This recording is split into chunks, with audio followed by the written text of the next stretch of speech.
I think they're a lot alike, to be truthful.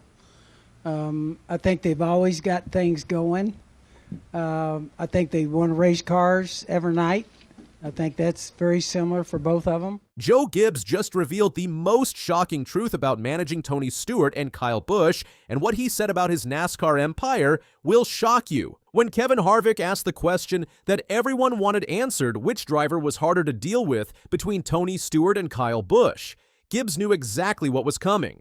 I knew that was coming up because I normally get the Kyle Busch and Tony. Who was harder to deal with, Kyle Busch or Tony Stewart? I knew that was coming up. He goes, "Now who's your driver?" And I went, "We don't have one." John Riggins made me famous. Yeah, you know, Coy got me in as much trouble, or I got myself in trouble. I saved your life. I would call the girlfriend and say, "Where's Tony?" What Gibbs revealed next exposes the dark side of running a championship-caliber NASCAR team that most fans never get to see. Gibbs said they were both very super talented and both of them a little bit alike in all kinds of stuff. They were into all kinds of stuff. Houses, buying racetracks, Tony, all the different things he was in, and Kyle a little bit that way too. But here's where it gets really interesting.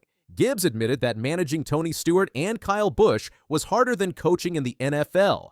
He led Washington to 3 Super Bowl wins in 1983, 1988, and 1992. He handled NFL stars under intense pressure, but Stewart and Busch pushed him in ways football never did. The truth about Tony Stewart's early NASCAR days reveals just how much faith Gibbs had to have in his drivers. Tell me how that got started. How did you go and find Tony Stewart? He was in an IndyCar, and you were at the, at the beginning of your Cup owner career. How'd you get him out of that IndyCar into a Joe Gibbs Racing car? I think it's a great story. And because we were sitting down with, at that point, Shell, and we were talking about future drivers and stuff.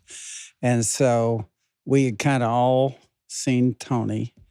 And I just said, I had a meeting with them, and I said, "What do you think if we could get Tony Stewart?" They freaked out. They get Tony Stewart. When Stewart first joined Joe Gibbs Racing's Xfinity Series program in 1998, fresh off winning the 1997 IndyCar Series championship, disaster struck repeatedly. That man wrecked more cars, and sometimes he would wreck 3 times. I would say, hey, just park it after the first time for crying out loud. And he didn't win a race. Gibbs remembered with the kind of detail that shows those moments are burned into his memory. Tony Stewart finished the 1998 Xfinity Series season 21st in points, wrecking multiple cars and failing to win a race. Most team owners would have moved on, but Joe Gibbs didn't. He saw something deeper in Stewart, the raw talent and determination of a future champion. In 1999, Gibbs promoted him to the Cup Series, and Stewart delivered immediately, scoring 3 wins, earning Rookie of the Year honors, and finishing 4th in the final standings. What makes this story even more incredible is how Stewart handled his mistakes. Gibbs said Stewart's fire and passion made all the chaos worth it. Whatever the mess was, the next day he honestly would say, "Tell me what I gotta do. Tell me. The sponsor. What do I have to do? I have to pay money. What do I have to do?" And so it was really, really enjoyable with him, and he helped us get started. Stewart didn't let ego get in the way. He owned his mistakes and worked to fix them. That's why Gibbs believed in him from the start. Kyle Busch brought his own unique set of challenges to Joe Gibbs Racing. When he joined the team in 2008 after leaving Hendrick Motorsports, he came with a reputation for being one of the most talented but also most demanding drivers in NASCAR. Gibbs had to navigate Busch's fierce personality while channeling that intensity into a championship-winning performance. On the other side, so who was harder to deal with, Kyle Busch or Tony Stewart? I knew that was coming up. Yeah, because I normally get the Kyle Busch and Tony. They were both very super talented. Yeah.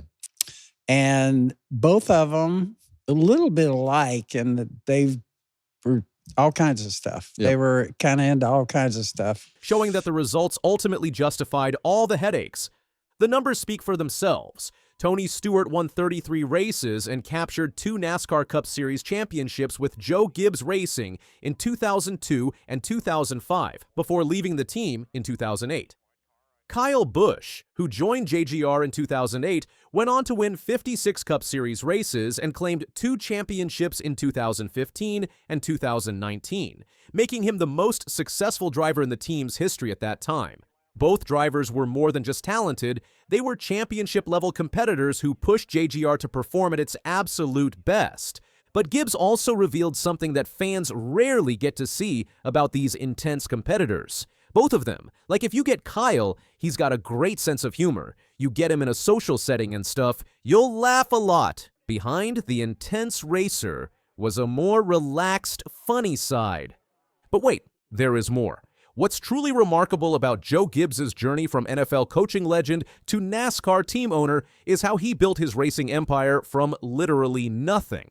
In 1992, when he first approached Interstate Batteries chairman Norm Miller for sponsorship, Gibbs had no driver, no race shop, and no experience in NASCAR.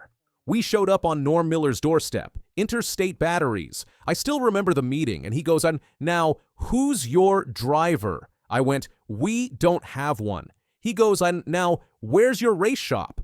I said, "We don't have one." I said, "Norm, this is a dream on a sheet of paper." That dream on a sheet of paper has become one of NASCAR's most successful organizations, with 5 Cup Series championships, 4 Xfinity Series championships, and victories in the sport's biggest races. The Interstate Batteries partnership that started with nothing but faith and vision is still going strong over 3 decades later. Gibbs' ability to manage superstar personalities while building a championship organization shows why he's the only person in both the Pro Football Hall of Fame and NASCAR Hall of Fame. Whether dealing with NFL superstars or NASCAR champions, Gibbs understood that great talent often comes with great challenges. And the key is finding ways to channel that intensity into winning performance. The current state of NASCAR continues to evolve under Gibbs' watchful eye. He's embraced the sport's expansion into new markets and racing formats, supporting everything from the LA Coliseum experiment to Chicago street racing. I like stepping outside the box. "We've got our core racetracks, but I really think we're in a good place," Gibbs said, showing that at 84 years old, he's still thinking about the future of racing. Looking back on his journey from NFL coach to NASCAR team owner, Joe Gibbs shared how hard it was to manage drivers like Tony Stewart and Kyle Busch. These weren't just jobs, they were real, sometimes tough relationships with 2 of the best and most intense drivers in NASCAR. But Gibbs didn't just handle it, he succeeded. That's why many people say he's one of the best leaders in sports. He showed that the biggest challenges can lead to the biggest wins. Whether coaching football or running a race team, Gibbs proved that great leaders know how to bring out the best in great talent, even when that talent isn't easy to manage. What do you think about Joe Gibbs' incredible journey from NFL legend to NASCAR powerhouse? Drop your thoughts in the comments and let us know which part of his story shocked you the most. Smash that like button if this behind-the-scenes look at managing NASCAR superstars blew your mind, and hit subscribe with notifications on so you never miss the wildest stories from the world of racing. See you in the next video.